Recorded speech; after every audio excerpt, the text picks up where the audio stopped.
David Jacobs is in the program. We didn't even give you guys programs, but David Jacobs, I learned about him through Michael's book, and he's been really high on him, and he's sort of been on this idea of food synergy, that the value of the food is not the thing, it's the thing, and it's the thing. And so he'll talk about that. Is that clear enough? That's very completely clear. Yeah.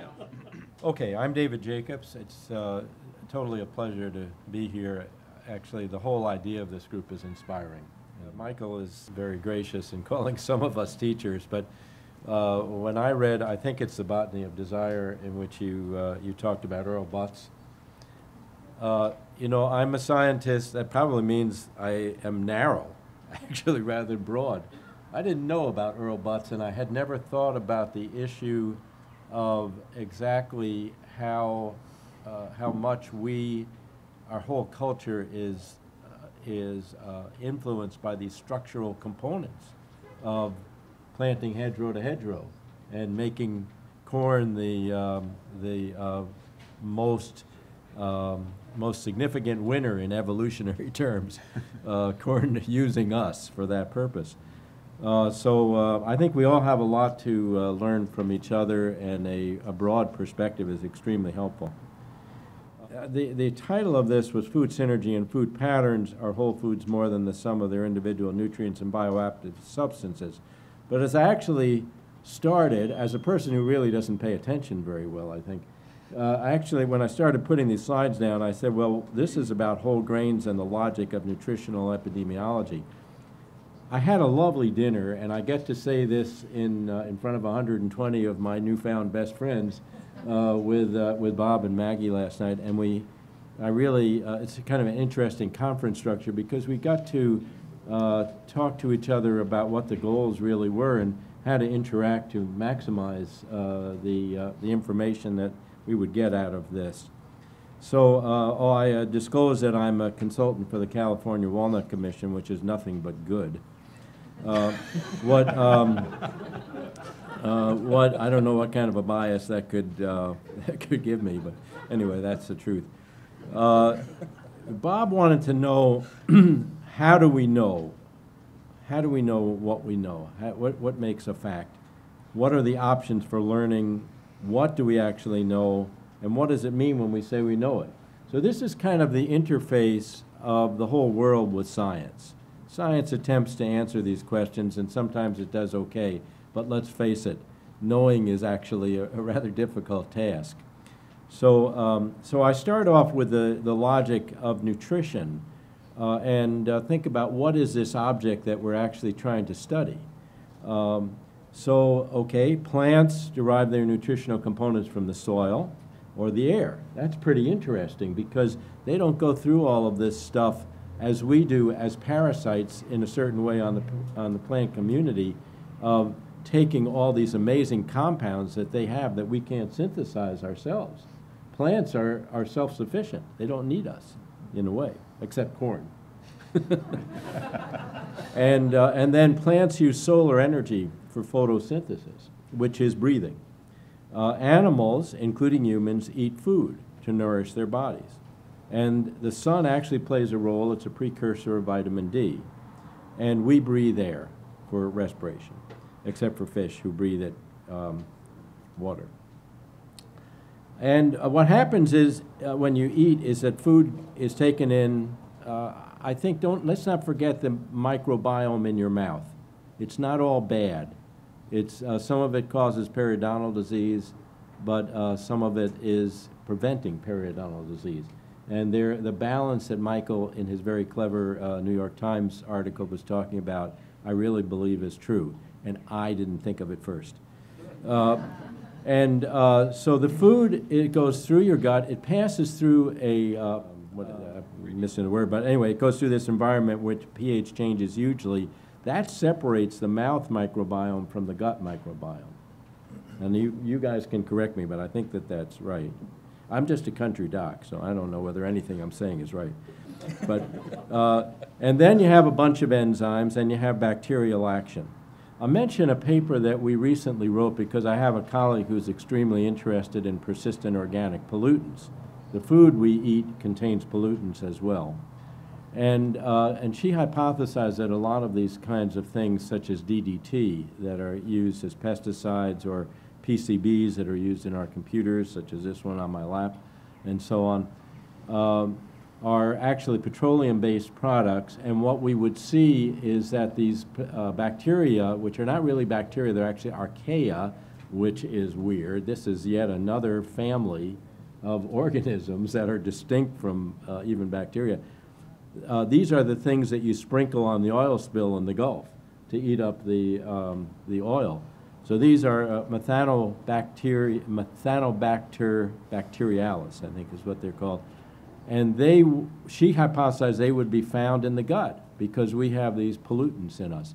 Sure enough, we got some stool in Korean women, and we found about 1/3 of them had this, and those women were fatter. And probably what was happening is that these archaea are going into the subunits of the food that are sitting in the gut, and they're breaking it up and making some of the things which otherwise would have been excreted bioavailable. So it's extremely complex. Evolution doesn't care. Nature, in a certain way, doesn't care. It seems as though if there's a goal, the goal is to continue. And so it doesn't really care so much about individuals. Another thing that will come up at some point in these slides, I'll mention now, the outside of plants is really important because over here, it's not plant. In here, it is plant. I mean, it's the same thing for our skin. This is the boundary of what's us and what's not us. And so what is the plant's strategy? The plant is sitting there, let's particularly talk about a seed, is sitting there in the ground, and it's cold, and there are predators there. There's fungus, there's bacteria, and there are natural processes that are occurring, such as fermentation. How is it supposed to successfully get a seedling? So some of them use toxins. I would certainly not say that every compound in food, every phytochemical, or every animal chemical is necessarily good for us. And that brings up an issue of variety, that really in our diet we want to think broadly, and most of these compounds that really seem to be good beyond fat, protein, and carbohydrate really seem to have extraordinary specialized functions in the botanical context or in the context of the animal as it lives in the wild. And we should think about botany, we should think about zoology, we should think about biology as we think about what we're eating, because we're eating organisms. And the reductionist thing that just breaks it down into a few different nutrients or things that in our wisdom we don't call nutrients, but they're more bioactive. That sort of reductionist approach, I think, is not working well. Anyway, the food goes in the gut. It's broken down in this way. Now, some of it is broken down into tiny components, and you completely lose track of where it came from. But some of it is not. Some of it is actually staying as little units, and whether that has, in the process of digestion, whether that has a function, sort of evolutionarily or whatever, who knows. But some of the things are excreted because they're in little bundles that can't be gotten at. Some of them are in bundles that can't be broken down because you don't have the right enzymes, or you just took an antibiotic and you don't have the right bacteria. And somehow or other, the body is deciding which of those things gets conjugated, is a free compound, is in a little thing which can pass through the gut wall, get into what I call the systemic circulation, or the system, which is the rest of the body. Because guess what? Your alimentary canal is outside your body. It's kind of nestled inside, but it's not part of the sort of the organism. It's a kind of a processing thing. You put the food into it, and the food goes through it. So, and then we're healthy or not when all of these billion moving parts are working together in harmony. And that's what food is supposed to do, is to make that work in harmony. So nutrition is the study of how that whole thing affects health. Quite often, nutrition has been regarded as the effect of calcium on bone. And that's a very, very narrow view. Let's see, I wanted to mention the food synergy idea. Food consists of non-random complex mixtures of compounds developed under evolutionary control. Now, there's a couple of exceptions. Water is not originally an organism. Salt is actually an amazing preservative and has been very helpful through human history, but in excess, which is all that we have these days, it's probably bad. And mother's milk. Mother's milk is part of an organism, but we're not eating the organism. It's a food that is produced by mammals to nourish mammals.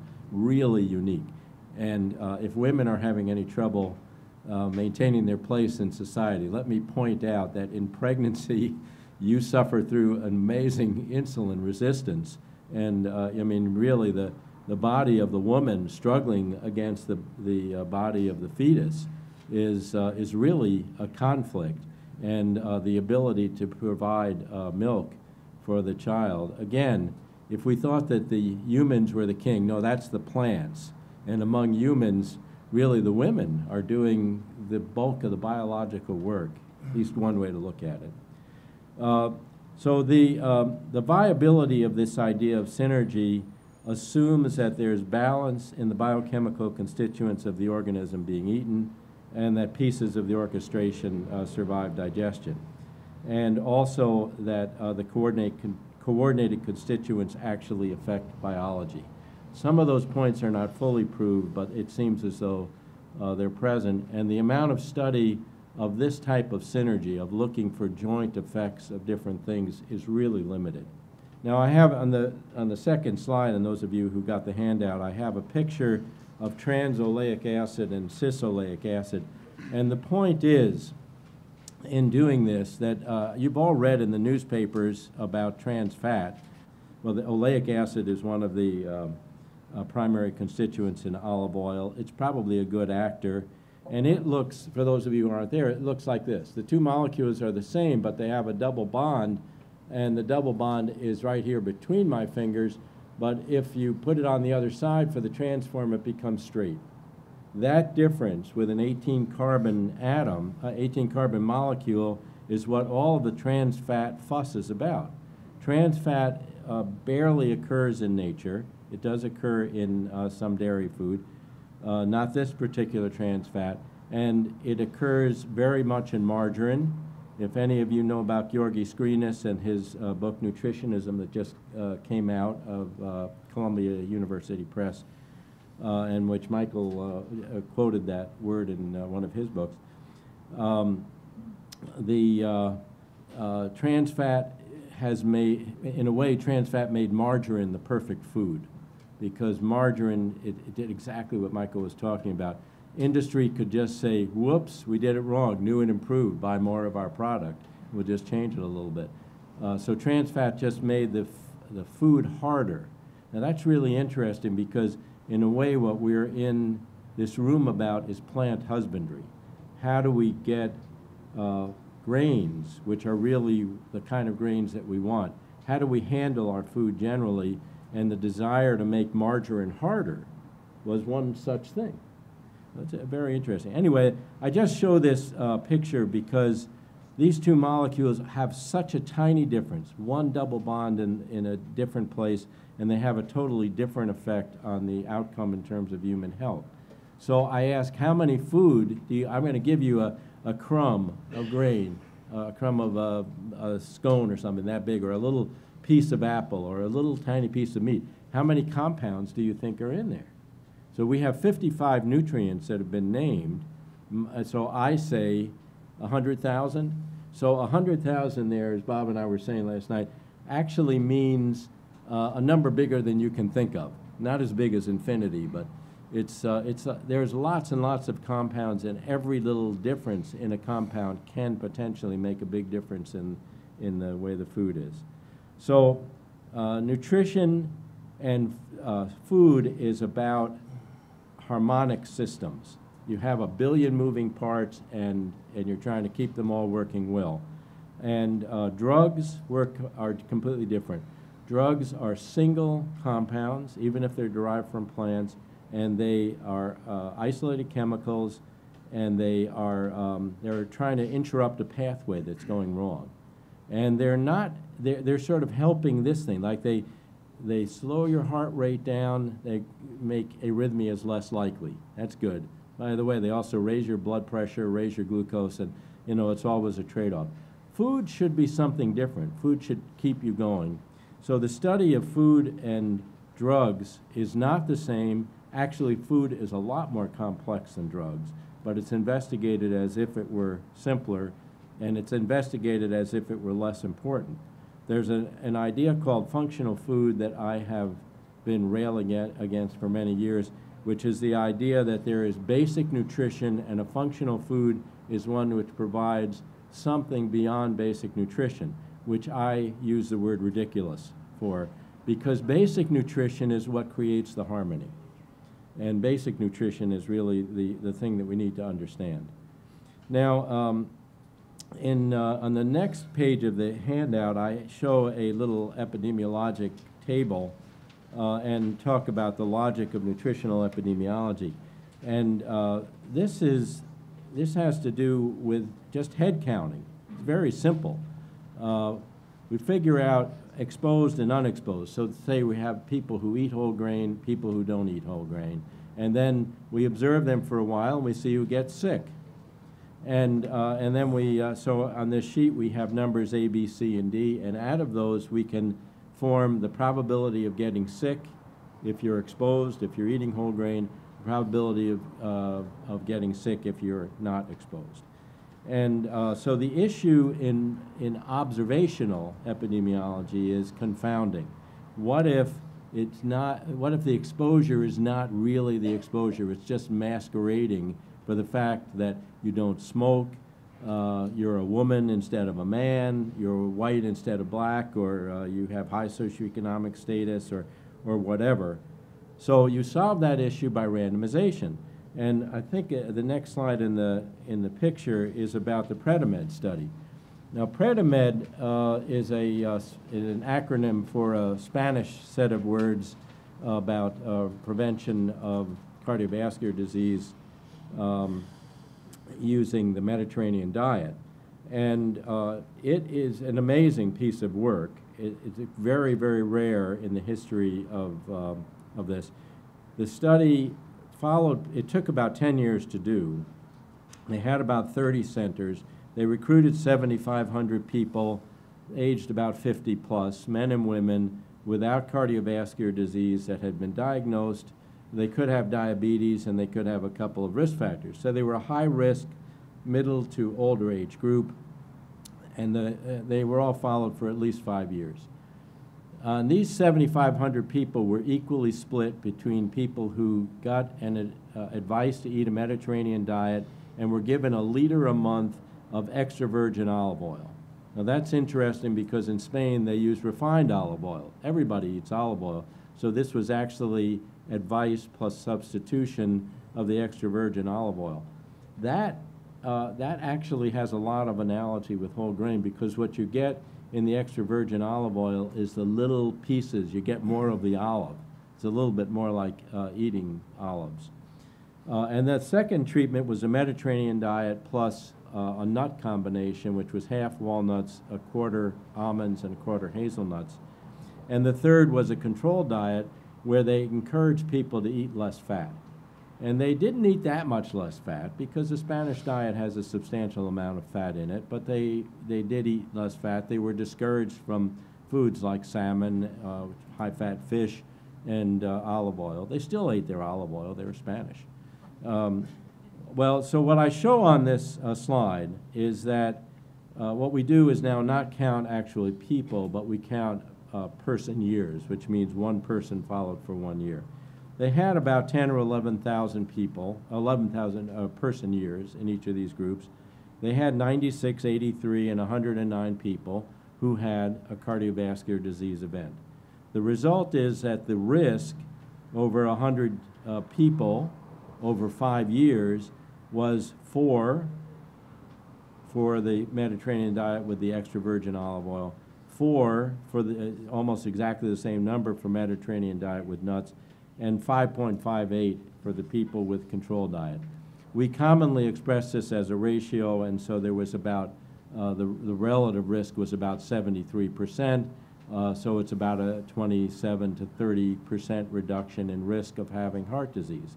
Now, if you play this out over 20 or 30, 40 more years that these people are going to live, they're going to have 25 to 30% fewer heart attacks, and that's going to not just be 4 versus 5, it's going to be quite a bit bigger number. And what happened is that we took care of the confounding by experimental control.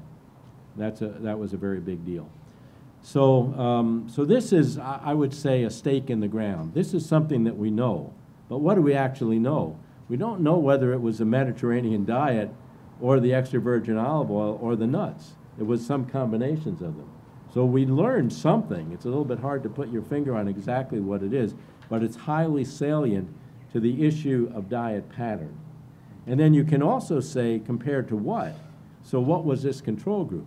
Now, Dean Ornish has written, with his 10% fat diet, don't tell me this is a low-fat diet, because it's a 37% fat diet. And that's true. It's sort of based on the American Heart Association guidelines. Well, they didn't really fulfill that. Would these people have done better if they had 10% fat? Or if they followed the American Heart Association exactly? Well, we don't know. And we spent 10 years, 7,500 people, probably 200 investigators, fighting in ulcers in order to get the money to keep this thing going for all these years. And so it's hard to do these kind of studies, but it's a stake in the ground. It's something that we actually know. So I have a slide which I'm not going to talk about differences in this methodology between drugs and foods. And so what about randomized clinical trials in terms of knowing something? And what happened is that in, like, especially the early 1980s, epidemiologists started discovering that there were observations of, like, beta-carotene and vitamin E, and the people who had more of those things were doing better. So we did clinical trials of those, and it turned out that when you isolate the compound, take it out of the food context, and put it into the diet at a much higher dose than you would ever get from diets, you actually do nothing or you do harm. That was a big surprise. And so the theory of food synergy says that's really what you would expect. The theory, though, that I promulgated was partly based on those findings. So it's a little bit of which direction things are going that you should think about. Imagine that we wanted to do a trial of coffee. And so you're a coffee drinker, and I say for the next 10 years you can't drink coffee. You're going to randomize you. So you may, or suppose you're not a coffee drinker, and I randomize you to say you have to drink coffee. It's like, it's very hard to do these clinical trials, and as a result, they're rare. So we use observational studies. In the observational studies, what to me the most consistent finding is diet pattern. So we have a diet quality score, and you have that on your sheet. And this represents about 50 different principles of what kinds of things to eat that in a general way would be better. It's not very sensitive to whether you choose a lot of one. It doesn't matter what you eat in any given meal. It doesn't matter what you eat in any given day. Food and your nutrition is an average over your days and your lifetime. So I'll just, I won't go into, I mean, in my publications I've stated how you compute that and so on, so I'll just skip over that in the interest of time. This score that we make out of this pattern, people who eat the things in the positive, they tend to eat the things in the positive column, they tend not to eat the things in the negative column, predicts mortality. So we started with Iowa women age 62, and they went on and they had a difference of several percentage points, 30% versus 36% in their mortality. So I'm going to skip the parts about whole grain we did show a number of years ago that whole grain was, in the same Iowa Women's Health Study, was related to better outcomes. It was found to be consistent in many other studies. There are no clinical trials except short-term clinical trials. The short-term trials are actually inconsistent as far as what happens to intermediate endpoints. I tried recently to go beyond this score and actually succeeded. I've succeeded in predicting, I think, more than double the difference of who was going to die from 6% up to almost maybe 20%, depending on how you count it. And what I did was to look at dietary variety and also to take a much closer look at all seeds. And so these things, it turns out that there's a slide which is, I think, the last one there, which has all these numbers on it and which suggests that the findings for whole grain are not solely due to confounding, because whole grain is the best indicator of a healthy lifestyle that I've ever seen. But it does not seem to be that. There seems to actually be predictive power beyond that. And so actually I think I can give you a score which will predict 1/2 the mortality rate in people who are high on that score compared to people who are low on it. And these are in people who are in the vulnerable stage for dying in their life. They're older. So that's pretty interesting. So the idea would be eat a variety of foods in small portions, try to eat real foods, try to think about the kind of processing that it goes through to maintain the quality of the food as grown or something of that type. Enjoy your diet. Think about sustainability because it's so important for other reasons. And then these broad choices are consistent with the long-term good health, and it should be easy to follow. It's a little bit different, though, than what this group is trying to do. And the difference is that you're trying to sort of start from this point and go beyond to a better grain. And so this is difficult, and how would you ever know? You know, I'm talking about you do studies. The Iowa Women's Health Study has been going on since 1986. So, you know, it's almost 30 years now. Many of the other studies that we're doing it's sort of going along in our lifetimes. If the investigators survive to the end of the study, it'll be a miracle. And what you want to do, well, so the whole grain in these epidemiologic studies is actually commercially available. It has to be very diluted compared to the stuff that you're talking about. Because we ask food frequency questionnaires. It says, do you eat dark bread? Do you eat oatmeal? And that kind of thing. And so most people are eating commercially available foods. I have to guess that that's what those findings are really all about. So what kind of other assumption are we going to have to make in order to justify what we're doing? Well, they're culinary things. They're just things that say that it makes sense that if you keep the whole grain together and maintain the package, and you don't eat too much of it, you know, you do have a varied diet with small portions, that's a very good bet. So there still is not quite that confluence of the science of epidemiology or of nutrition and the science of what should you do as bakers or as eaters. So that's sort of where things stand. The last thing is that I would say I've been going around very controversially and talking about the idea, stop talking about nutrients. And this is a little bit difficult because we as scientists are trained to be reductionist, and we're trying, you know, we think a scientific answer is one which takes things apart. But the total fat message came from a nutrient approach. The total carbohydrate thing, which is completely contrary to it, also came from that. The supplement industry, with most of their products unproven, came from that. And consumers get to think this is a way to think. And there's a number of actors, there's journalists, there's regulators, and all of those maybe will come up in further discussion. It would be a pretty big hit, probably for Mark and David, if I said, well, sorry, you can't talk about nutrients anymore in your studies. And so this, I think, is right. This is something which needs to be further discussed, and we need to think about it. But I think that the structure of nutrition research and the relationship of the research to industry and to the public really needs some rethinking, and I think we've made a little bit of progress for that. Sorry for going too long, but when I get going, you know, yeah, I know, it's great. pull that string.